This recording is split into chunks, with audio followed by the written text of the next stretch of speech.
you bring a character onto the page, you want to tell the audience what they look like.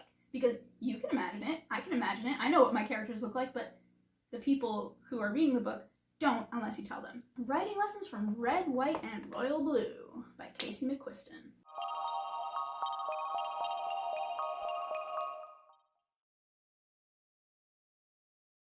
What's up YouTube, I'm Liora Sophie. I'm an author of urban fantasy and spiritual fiction, and this is Writing Lessons, where I take books that I really love and I talk about all the different things that I've learned from them as a writer. Character description. This is something that all authors struggle with, because saying Prince Henry has blonde hair and blue eyes and he's tall, that doesn't really put an image of Prince Henry in your head, and not only that, it's really bland and boring, and it also doesn't really stick in the mind of the reader. I remember reading the descriptions of the characters in Little Women, and I'm sorry to hate on Little Women for a minute here, but you know, all the sisters described on that first page, I didn't have any clue how any of them looked after reading that, because it just doesn't work. You have to describe them with some kind of context and some kind of emotion or something that will make the readers feel that will put it into their memory and be like, oh, that's what they look like. So let's look at a couple of examples of character descriptions in Red, White, and Royal Blue. Before we look at explicit descriptions of characters though, I want to talk about the frequency of character description as well, because this is something that I really felt in this book. You can't just describe the character once and then trust for the rest of the novel or the entire series that your readers are going to remember what they look like. Often, in fact, you have to remind the reader what the character looks like. What Casey McQuiston does very well is frequently describe the characters that it's very important for you to know what they look like, and less frequently, the ones that she doesn't really care how you imagine. Henry and Alex are described all the time. All the time. Nora, June, and Pez are described very frequently. Less frequently, Cash, Amy, Zara, the president, but when they're described with particular details that you can connect to, so you do have an image. You do have a way of imagining them.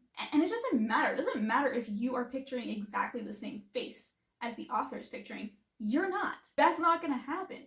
The author wants to put a picture in your head of not just what the character looks like, but also of how you feel when you see them. And this is something Casey McQuiston does superbly. Let's look at a description of Prince Henry. Henry is never described as just tall, blonde hair, blue-eyed. Instead, there are details that come with his description, such as his own smile is bright white and immaculate, made to be printed on money. Wow. Okay, so now, without telling me what Henry's face looks like, I know exactly what that smile is. I just know it exactly, and so now I've got a picture of Prince Henry smiling, even though I don't necessarily know what color his hair is, what color his eyes are, and that comes later. His eyes are big and soft and blue, and he desperately needs to be punched in one of them. I love this line so much, because, yeah, sure, his eyes are blue, but also not just blue, his eyes are big and soft. Those two adjectives there just tell you what it looks like when Henry is looking at you or at someone, right? He's not just got blue eyes, he's got these pouty, like, beautiful blue eyes, and they are soft. So you feel like, oh my god, those blue eyes. And then he desperately needs to be punched in one of them, which gives you the antagonistic kind of tug in Alex's gut, which you're like, ugh, oh god, now I really know what he looks like, because he looks like someone despicable that you just already know, you know now, because we've all seen a guy like that. We've all seen a person like that who's just so beautiful, you just gotta, so beautiful, you just kind of want to punch them. That's a very good context for telling us also, by the way, what color Henry's eyes are. It's not just the color that matters, it's also the fact that he needs to be punched in one of them, which just so greatly illustrates not only what the character looks like, but also what the dynamic is between these two main characters. Describing the point of view character is always a struggle. He doesn't just describe himself. People don't describe themselves. They don't wake up in the morning and brush their hair and think, I'm brushing my long blonde hair. People don't do that, right? I tucked my brown hair behind my ears and blinked my pretty brown eyes, and we don't do that. So how do you describe a character when they're the one looking at everything else and telling the story? Now, one easy cheat is to kind of make them step in front of a mirror, but you know, the truth is that is often kind of forced.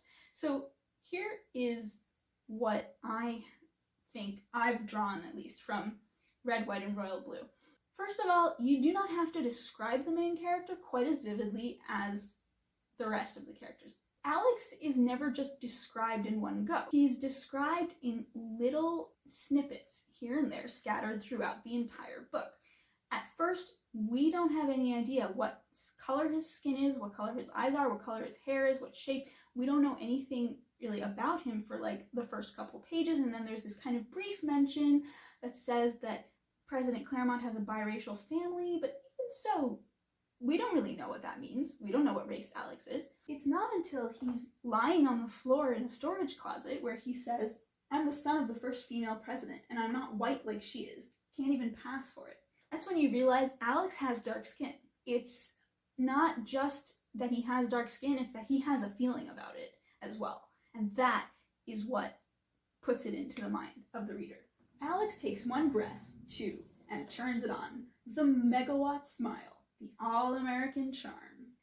We still don't really know what Alex's face looks like, but we definitely have a good idea of it now because the megawatt smile, right? We've seen that, right? We know celebrities who give that smile to the camera, and so you have something to associate it with. 6 chapters in or so, we find out that Alex has curly hair. It doesn't matter whether you pictured him with it or without it for the first 6 chapters. The fact is, later on, it says, hand sweeps up into his hair and clutches a fistful of curls. Even though this is from Alex's point of view, that is not just something that he is seeing, it's something that he's feeling. And that is why it's a very good opportunity to say, by the way, Alex's hair is curly. So, yeah, that's that. Thanks for watching. For more writing lessons, make sure to check out the rest of my channel and hit that subscribe if you like what you see. And I'll see you around the tube. Okay, bye!